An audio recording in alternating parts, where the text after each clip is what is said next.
Gagamit ako ng boneless bangus para sa crispy bangus sisig. Ayan o.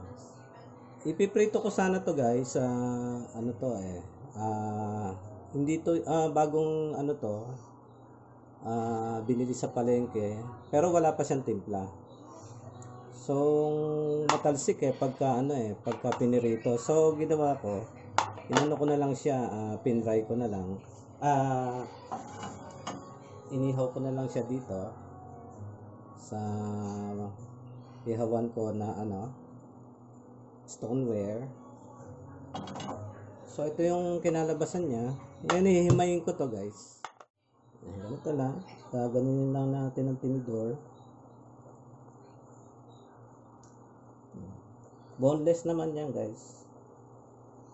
Kung meron pa natitirang tinik, tatanggalin ko na lang. Pagkasaling ko dun sa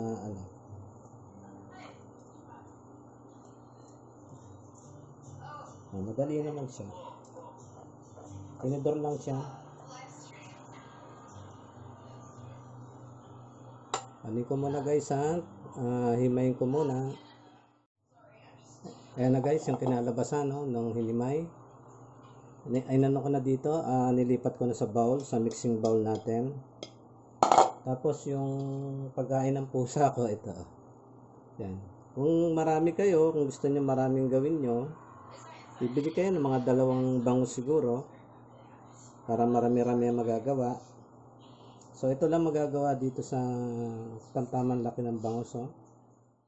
Gusto na ko isote na muna yung sibuyas bago namin i-mix sa isang bowl.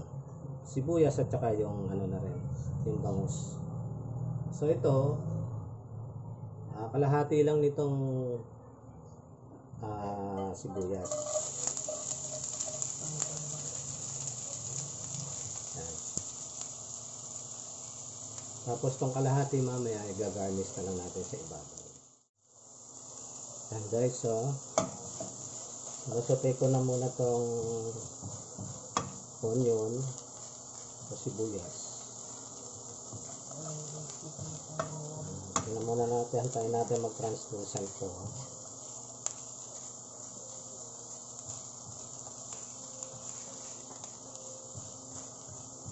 Konting-konting mantika lang guys, para hindi naman tayo magmantika.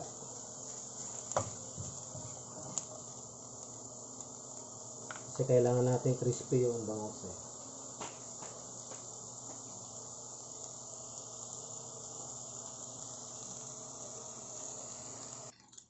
Yan, nilagay ko na yung guys, yung hinimay na bangus.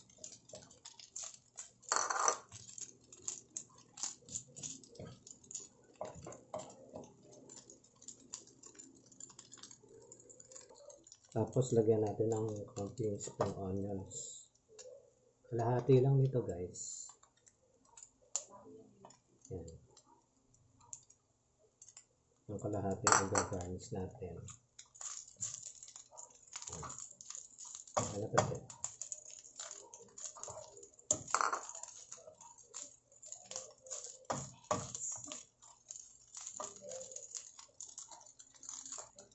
Lagyan na rin natin to guys, sili.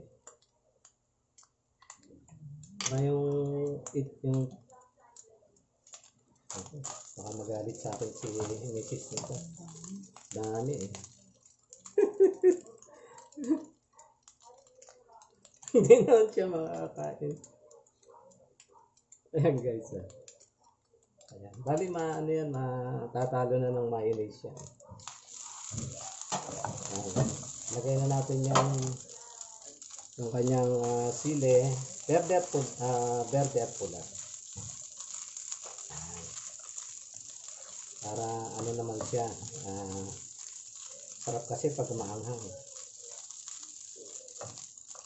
May to, meron pang tinik-tinik.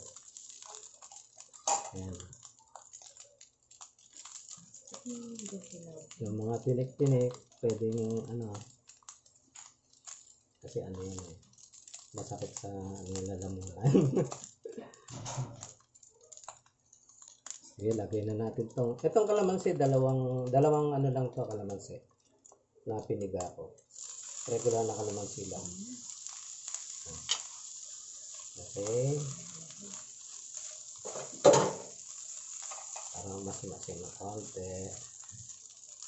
Tapos, lagyan natin ng toyo.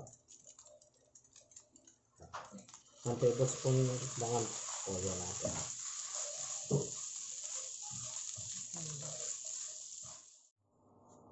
Ayan guys, binras ko muna ng ano tong sizzling plate ng oil. Ayan. Kasi initin muna natin siya. Nagkakalawang kasi guys pagka hindi inaanahan ng oil.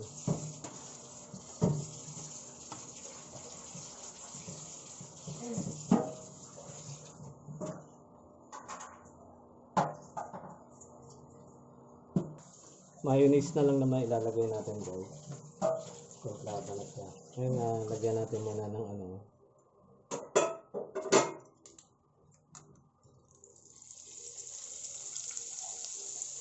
One-fourth na butter. Naparami yata, pero okay na siya. Alright. Hindi na namin lalagyan ng itlog. Medyo malansa daw yung itlog eh. Ayan, lagyan na natin itong ating bangus.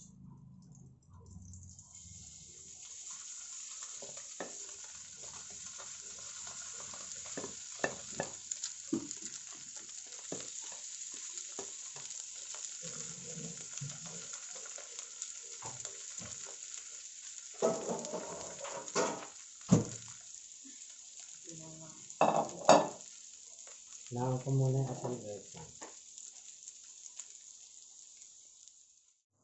Yan, lagay na natin ng ano, ng mayonnaise.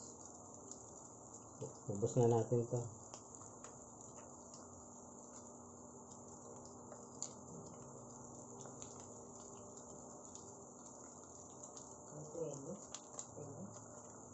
Tapos, ano natin? Walang spatula eh.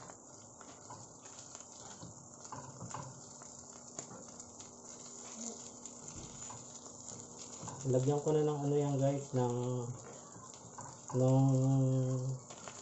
ginisa ko siya, nilagyan ko na siya ng kalamansi.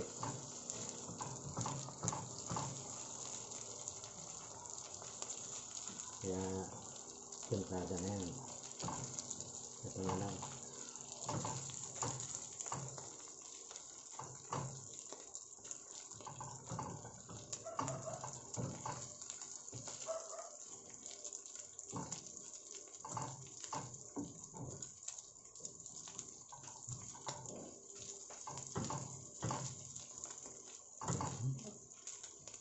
Malakas yata ako.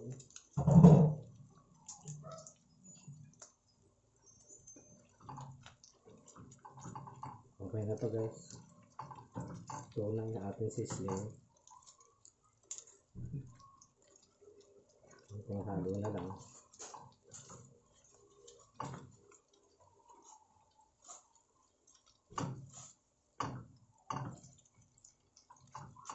Hindi nakabili ng sitsaron eh. Meron pang, dapat may sitsaron yung ibabaw niyan eh.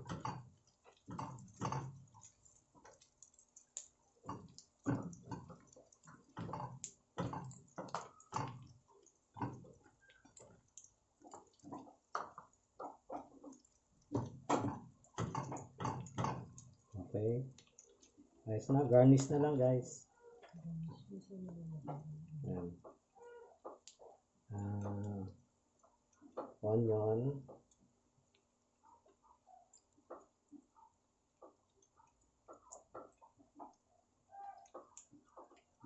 Tsaka spring onions.